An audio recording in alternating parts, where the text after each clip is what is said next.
Star प्रवाह वाहिनीवर लवकरच आमच्या लाडक्या नाईकबाई ही मालिका प्रेक्षकांच्या भेटीला येत आहे. या मालिकेत अभिनेत्री ऐश्वर्या नारकर या नाईकबाईंची प्रमुख भूमिका साकारणार आहे. तर आता या मालिकेत तब्बल 2 वर्षांनी एका अभिनेत्रीची री एंट्री मालिका विश्वात होत आहे.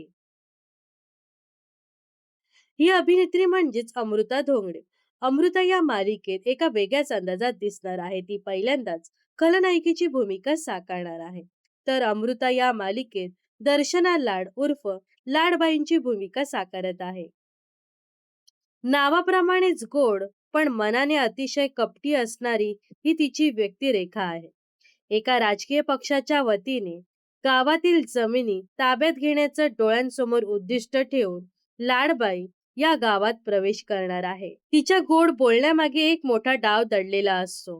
ती लोकांचा विश्वास संपादन करत ती त्यांना आपल्या जाळ्यात अडकवते आणि नाईकबाईंच्या आयुष्यात सतत वेगवेगळे संकट निर्माण करते. या दरम्यान आमच्या लाडक्या नाईकबाई ही मालिका येत्या 10 ऑगस्ट पासून दररोज संध्याकाळी 6:30 वाजता स्टार प्रवाहावर प्रसारित केली जाणार आहे. तर अभिनेत्री अमृता धोंगडेला खलनायिकेच्या भूमिकेत पाहण्यासाठी तुम्ही उत्सुक आहात का? नक्कीच कमेंट्स करून सांगा. व अशाच मनोरंजन विश्वातील ताज्या घडामोडी जाणून घेण्यासाठी नक्कीच आपल्या चॅनलला सबस्क्राईब आणि फॉलो करायला विसरू नका.